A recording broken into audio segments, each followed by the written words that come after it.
Texans win. Jason Bristol, Zack Tawatari here in the KHO11 newsroom as we are breaking down the 7th straight victory for these Houston Texans. This time it's 23-21 over the Las Vegas Raiders. Obviously, we're always looking for your one word. Check us out on our KHO11 Facebook page. Tell us what you're thinking. What are you thinking after this one? I just want to be happy, but it's so hard to be happy. Why can't I just be happy? I don't know what it is, Jason. We, of course, are also waiting to hear from DeMeco Ryans and C.J. Stroud from NRG. Before we start taking one word, your one word, let's look at some of the stats. The Raiders, mind you, the Texans were a 14-point favorite in this game, and the Raiders outgained Houston 315 to 270. The Texans didn't get to the red zone until what, the fourth quarter? Yep. Yeah, didn't get there till the fourth They were quarter. one of two.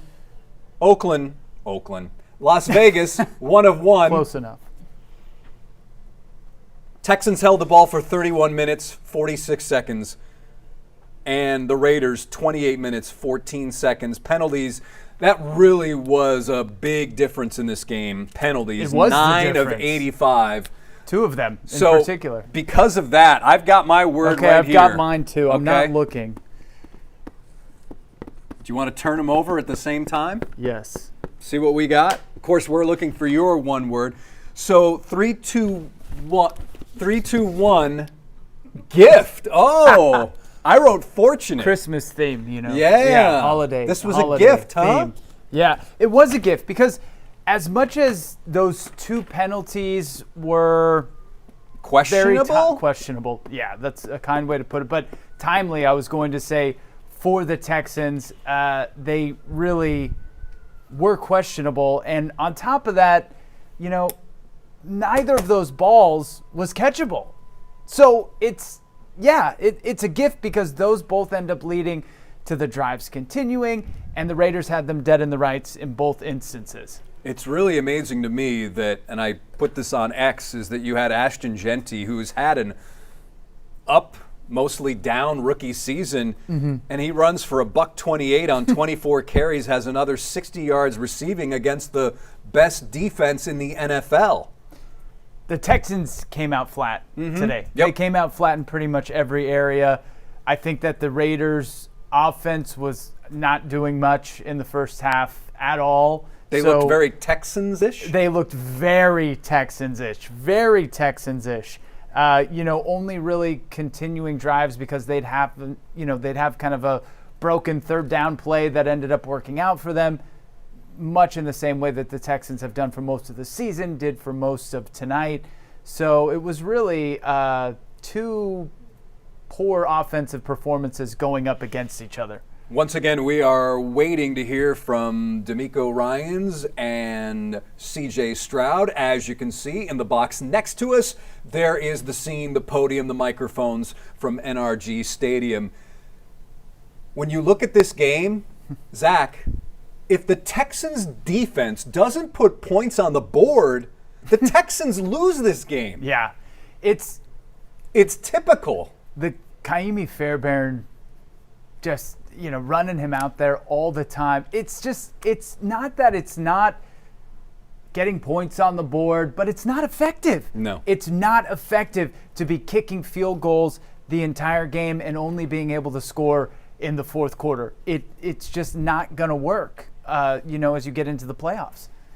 So, once again, we're taking your one word. If you are watching on YouTube, check us out over on our KHO11 Facebook pages. That is the feed that we currently are looking at. Good to see Justin, as always, checking in. I wrote your word down, regression. It's a good one. Texans had some regression. I would agree with that. Justin also says, I say defensive pass interferences and the kicker was the Texans' greatest play calls, without a doubt. No, there's no question. There's no question. But this defense, the defense is what makes everything possible.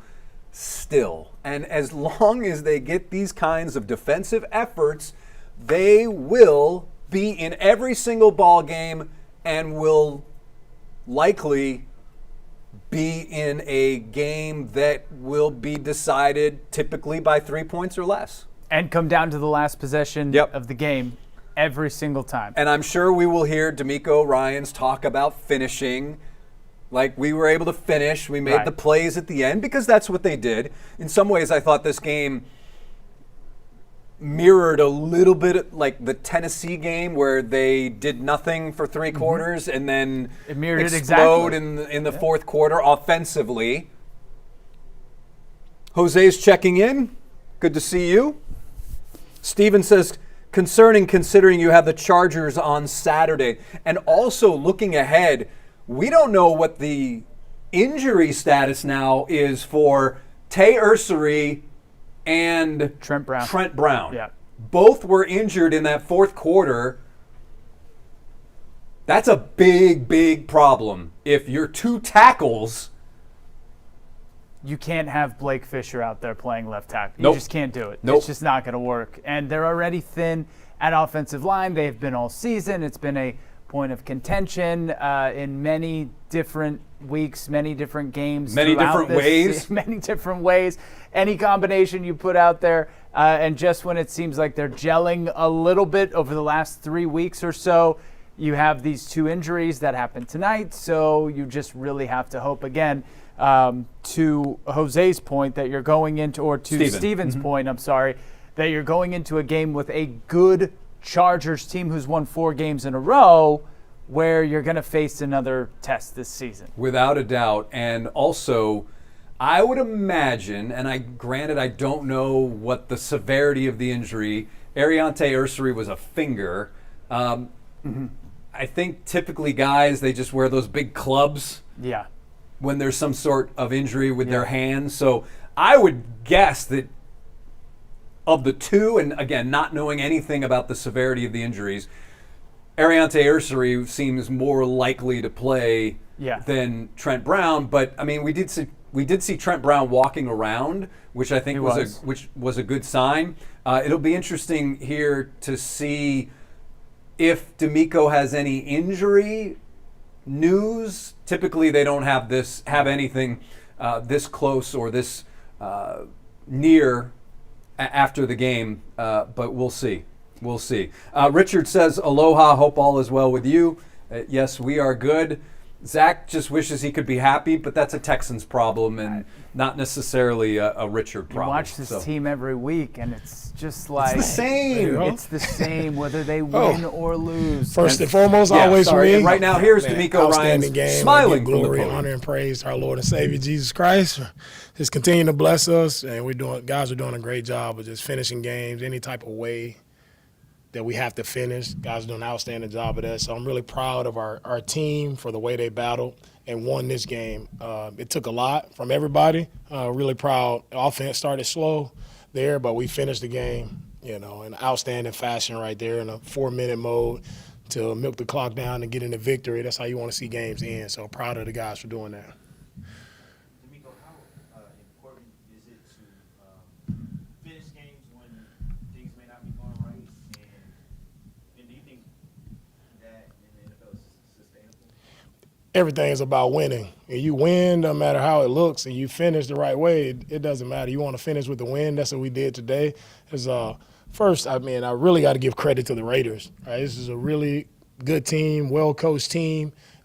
Their defense, they played outstanding. Offense, Genty made some huge plays on us. They got good players. It's like everybody does around the league, but this team, they were prepared just like they were on film all week. We knew this was going to be a tough one going into this game, and they showed up. They played with great effort. They played a great game, and credit to those guys. Coach, what is one of the reasons why you think that the offense was kind of slow today? Yeah, the main thing is we couldn't run the football, right? We didn't control the line of scrimmage, how we needed to control the line of scrimmage. They got a lot of negative, not a lot of tackles for losses, right? Knocked us back a few times, and we didn't run the ball well. And on the flip side of that, they were able to run the ball effectively, and that was the difference, in the game. We controlled the line of scrimmage better.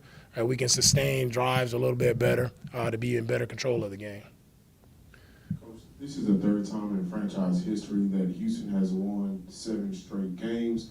You experienced it in 2011. Have you had a moment to reflect on it personally and what this win streak may mean for yourself and your team, your coaching staff, and your players? I'm really proud of our team, right, for the adversity we faced at the beginning of the year. A lot of teams could have folded, but our guys didn't. Our guys stayed the course. Our coaches stayed the course.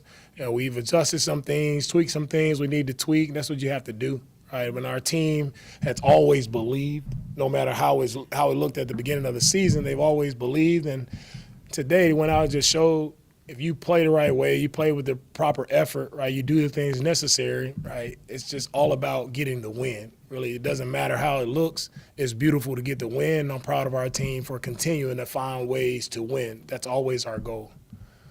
DeMeco, can you talk about the way Nico played today, how he just made big plays when you really needed him, and what that really says about him? Nico showed up big time for us, and that's who he is. That's the player he is. He's a big-time player, always seeking those big-time moments. They did a great job defensively of trying to take Nico away at times, double him, making sure they had umbrella over top of him. But he still fought, right? We still tried to put the ball up to him. He had caused a couple pass interferences there, but the biggest play is there at the end, right? To seal the game, the ball goes up to him. For him to make the adjustment, find the ball, and stay in bounds, that's the player that Nico is. So we love Nico for what he provides for our team. He provides the big playability. Even though we know every week teams are going to try to take him away, we can still find him. We can still make plays. With the win today, this is your third straight year winning at least 10 games to start your coaching career. Just what are your thoughts on that and how you've been able to, kind of came in 2023, each and every single year being able to get at least 10 wins? For us to be at 10 wins now for the third season in a row, I'm thankful. I'm grateful for. It's not about me, but I'm thankful for my staff, thankful for the players for allowing us to be in the position that we're in. And just getting 10 that's okay, but that's not always the goal. The goal is to get into the playoffs and make a run at winning it all. And if our guys keep our eyes forward, we keep believing, we keep playing, finishing the right way, we have everything we want in front of us. Coach, outside of those 2 big plays by Jency, how do you feel that your defense played? And can you just talk about the way that Derek Stingley shows up every week? We challenged our team, our defense, right, to get a turnover in the first quarter that hadn't happened for us all year. And for Sting to show up how he did and get not only a turnover, but to go score. We needed points bad, and Stingley showed up and made a huge play for our team. Like, we needed that play. Stingley did it. Outstanding awareness by him to be able to make that play, not only just pick it off, but to go score. Really proud of him, right? You continue to try him. He continues to make plays. So great play by him. But overall, the defensive performance, there's too many explosive plays. Like that's not what we're about. Like, we got to clean up the communication. The tackling is not good. That's not the defensive performance that we look for. And so we have to play better. Among the explosive plays that you mentioned, as well as the kind of inefficiency in the first 3 quarters, does that more so concern you, or do you feel like those are kind of one-off things? I feel like the Raiders are a good defensive unit that they haven't gotten enough credit for how good this unit is. Coach Graham's done a great job of coaching his defense. They're really good players, and we knew it would be a challenge all week, right? And I tell our guys, there aren't any easy wins in this league just because you look at a team's record. That's not indicative of who that team is. Everybody's going to come out. They're going to play hard. We knew we would be up against a challenge, so it's no surprise. Like, we knew we had to work for the yards. We just got to do a better job of trying to control the line of scrimmage and sustain drives. DeMeco, I know the goal is to score touchdowns. Yeah. Can you just talk about having a kicker like Panini, who you guys have had to lean on really heavily, when you know you can go to him almost any time? Wow, I can't say enough about Emi and the comfort level that he provides for our entire team. Like, those aren't tough kicks to make. 2 kicks over 50, 1 at 49, and we needed every single point today. And he's done this, throughout the year to keep us in games when we haven't scored in the red zone like we wanted to score. Right? It sent Emi out.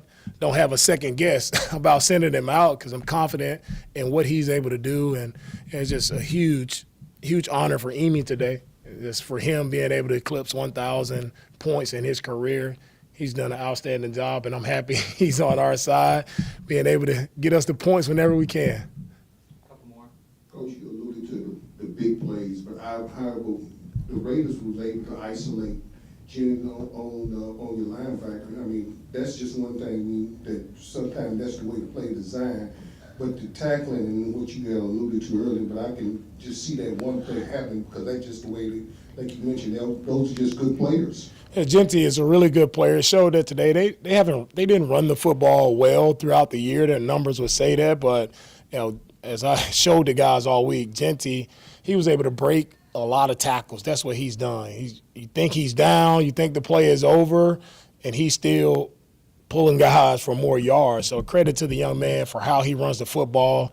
I like to see how guys run the football. Tough, physical, finishes the right way, and then you put him out and empty, and he's able to make a huge play for them, explosive for a touchdown there. So credit, hats off to Genty. Really good player, has a really bright future in this league, and he's all that everything that he advertised on film, it is the truth. He's a really good player in our league. I know offensively overall today it wasn't what you wanted, but what did you think about C.J. in the fourth quarter, that 4-minute drive, picking up the third medium, and then the play to DeMeco so it's basically ice the game? What did you think of this play there? I thought C.J. battled all day, although it wasn't, the best performance offensively. It mattered most. When it mattered most, he made the plays we needed to make to close the game out, and that's all you can ask for in your quarterback. Find a way for us to win the game. And I thought he did a really nice job as well on third downs when they sent a lot of pressure at us. He did a great job of controlling the line of scrimmage, redirecting our protections, and did an outstanding job there. So I'm proud of CJ for how he battled all day. What did you think about the offensive line performance today? And also Ariante Ursary, he was left on the island a lot, but he had a great performance as well until he exited the game. What did you thought about the performance? Yeah, we'll look at the film and see, overall how the offensive line did. I thought the protection was good, even though they sent a lot of pressure at us. I thought we picked the pressures up really well. It was just for me, just watching it from the sideline, the run game. We got to create more movement. We got to get a hat on the hat better. Too many guys in the backfield. All right. Thank you, guys. Merry Christmas. Merry Christmas. Merry Christmas. Alabama too. Oh, yeah. They want Alabama to get in. And there you have it, DeMeco Ryans from NRG Stadium.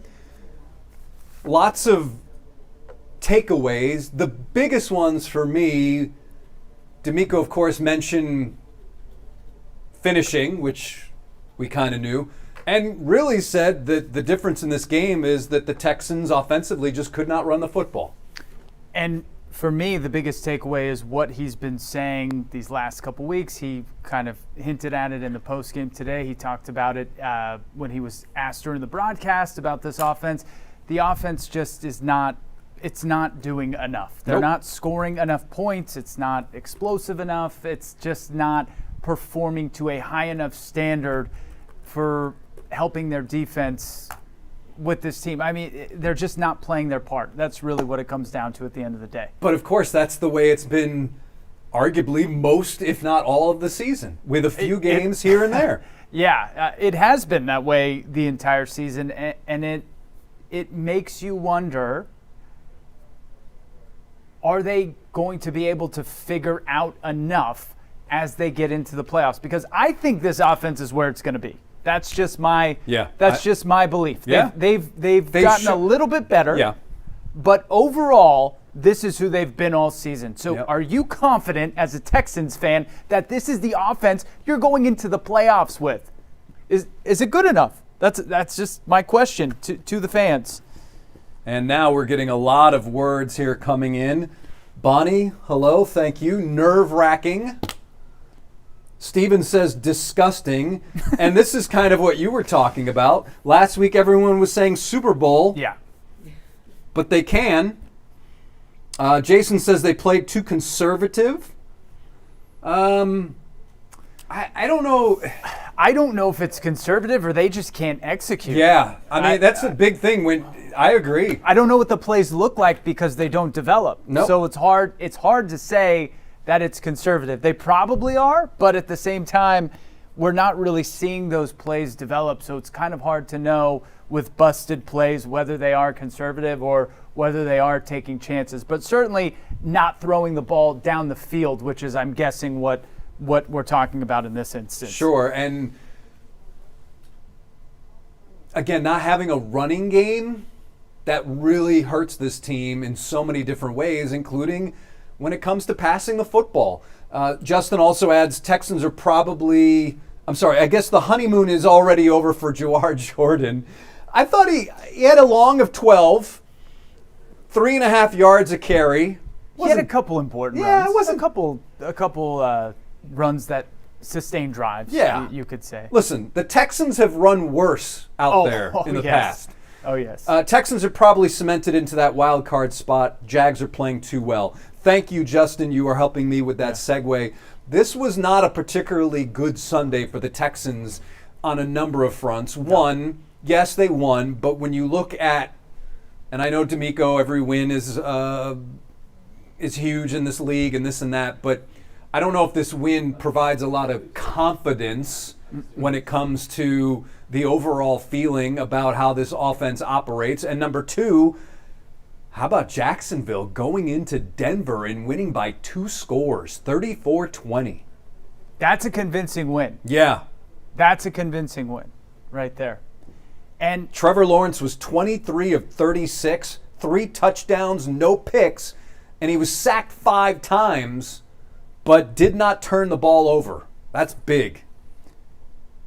Sorry, you might have said something else. I was looking down, so if I interrupted you, I'm sorry about that. I'm still trying to wrap my head around this, that the Texans now have had 3 seasons where they've won 10 games in a row. They could win the most games that they've won in the DeMeco Ryans era this year. With arguably the worst offense the team has had.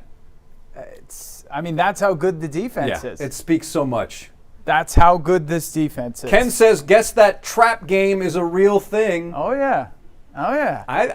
It's a real thing. I've never argued that it wasn't a real thing.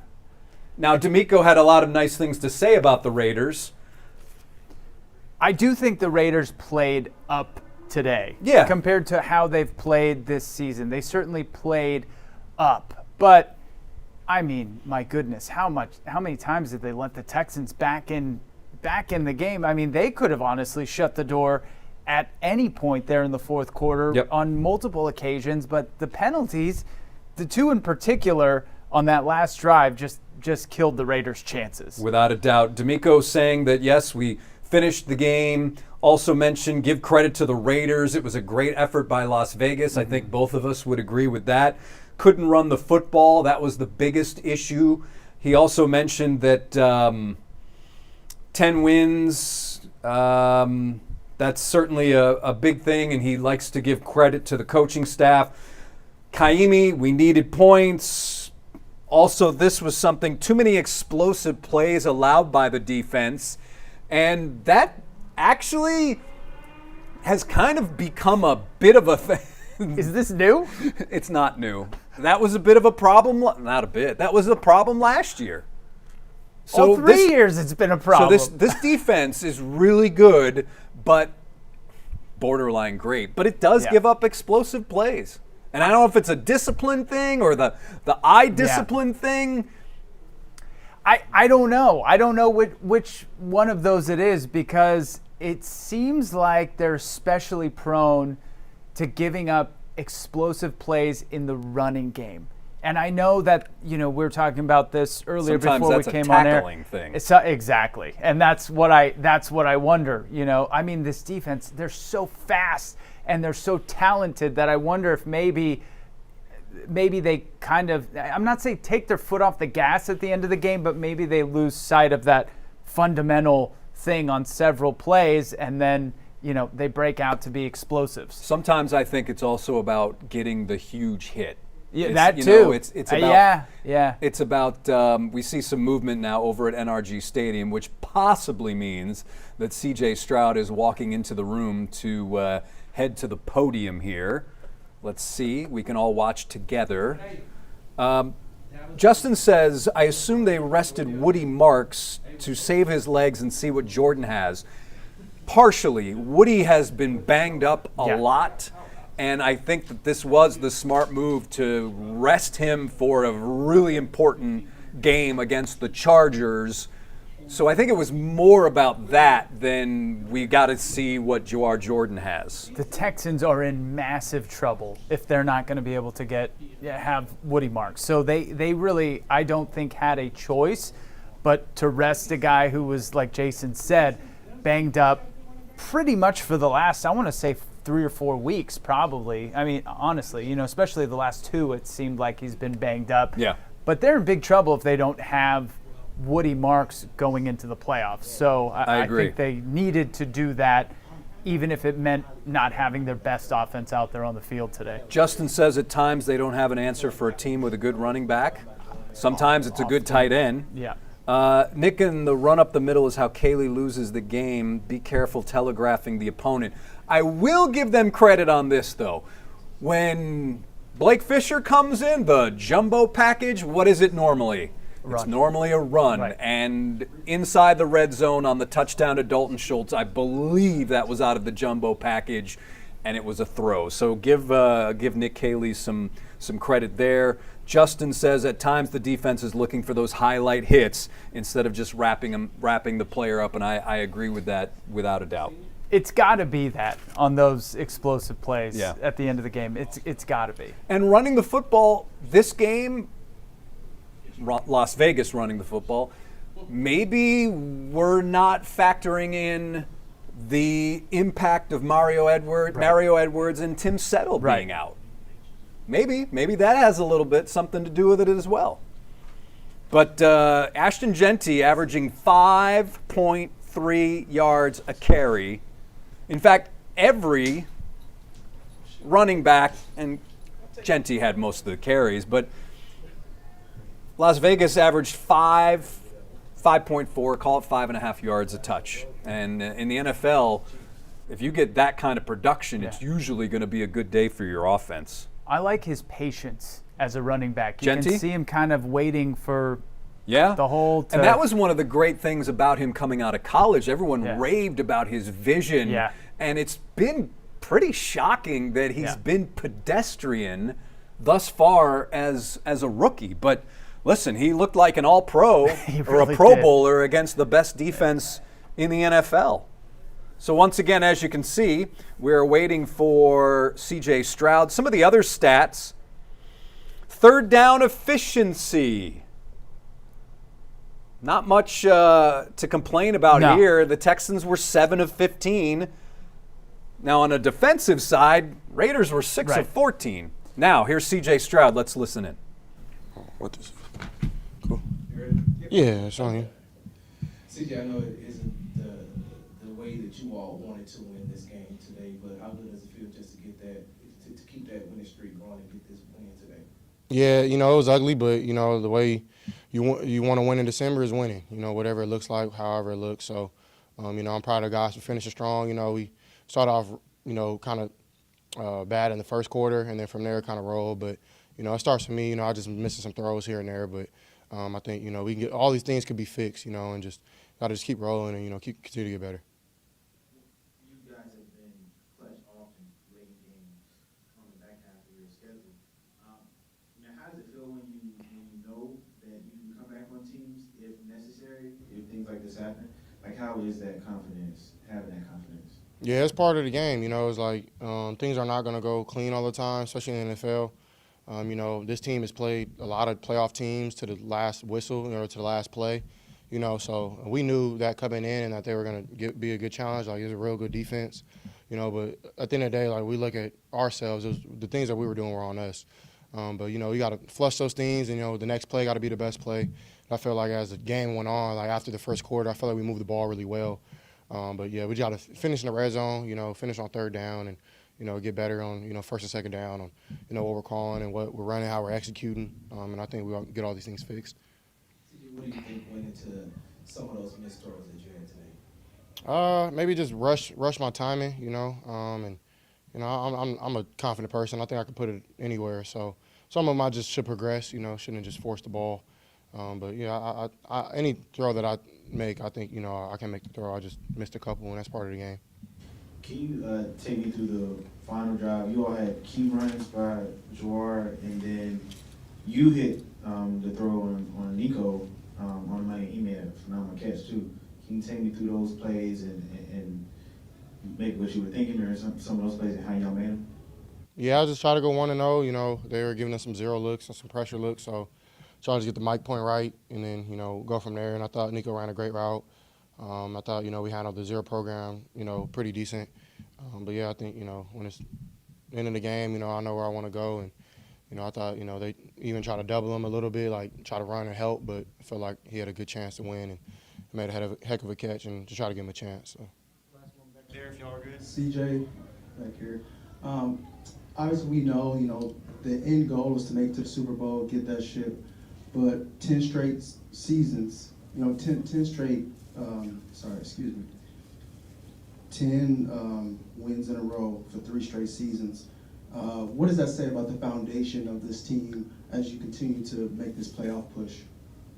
Well, yeah, I think, to get 10 wins in 3 years that I've been here is, super cool and, I think, something that's dope. But right now our focus, is getting to the playoffs and going from there. So I think, what DeMeco and, our front office has started here, and to be a part of it has been amazing. And, to be here, I think it was week 2, my rookie year against the Colts. And, there's pretty much I won't say nobody here, but it was not what it is now. To see, it kind of progress to what it is now. And fans to be in it, even though they're booing half of this game. But, to see them even in it, has been cool. So, I thought, at the end of the day, to be a part of this team and this organization's program, has been amazing for me. Last one, Jonathan. Just a quick one, I know you gotta go. When you have a defense that plays as well as it does consistently, does that take any pressure off of the offense? Okay, we can just calm down, we can make plays, at all? I try not to think like that, and I think, if you ask our guys, we're kind of tired of, people, downplaying us, but rightfully so. We haven't put it on tape every game. And I think, we're getting better offensively, and I'm confident as ever in my guys. And it's not always going to be clean, not always going to be easy, but, we're going to continue to fight for each other, continue to, push the envelope. But, yeah, our defense is amazing. They're great. Our special teams is great. And I want one day for us, to say our offense is great as well. So I think, it's all about the team, all about winning. So thank you, guys. All right, you guys. No, you good.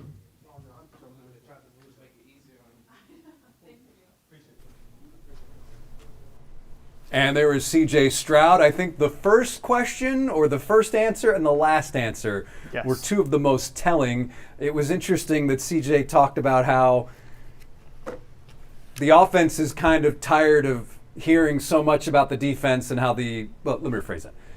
More so about how the offense isn't good, right? Isn't producing. But then followed that up with, but we haven't put it on tape consistently. And really, that just sums up everything about this offense through 16 weeks. And he said it was ugly Yep. at the beginning of his presser. So, we're not saying anything that isn't what happened in the game. I mean, yes, they won, but it was ugly. Obviously, you want to win. He said the most important the most important way to win in December is to win. He's completely right, but the questions continue about this offense. Are they going to be able to hold up in the playoffs? When it really matters. Because ultimately, the goal of this team Yep. setting out this season is not to make the playoffs. Yep. It's not to be a wild card team. It's not to win 10 games. It's not to win 10 games. everybody's asked about 10 games. It's not to win 10 Not games. even to win the division. It's to go to a place the franchise has never been, the AFC Championship game. Without a doubt. I also thought, before we wrap this up, CJ mentioned that he thought they moved the ball better after that first quarter, and I thought to myself, is that really? But then I look here, second quarter, 7 plays, field goal, 11 plays, field goal, end of the half 2 plays. That really doesn't count. And then you look at the third quarter, yes, punt 3 plays, but then 5 plays, field goal. Fourth quarter, 10 plays, touchdown, end of game, 11 plays, 68 yards. So I think that what he said there, how he answered that question, does have merit. They did move the ball better after that first quarter. They do, but it's followed the same kind of pattern where they're better in the second quarter and the fourth quarter, and they're not good in the first quarter and the third quarter. Last week, was the exception to that, scoring 17 points in the first quarter. But you'd like to see them get off to just somewhat of a better start. And that's interesting you bring that up, because against a bad team, the Cardinals, the Texans put their throat around those little Redbirds' necks. And they did not do that today against the Raiders. But a win is a win, so which word? Should we go with this one? Mine's holiday themed, so. No, I know, but I'm saying like the word.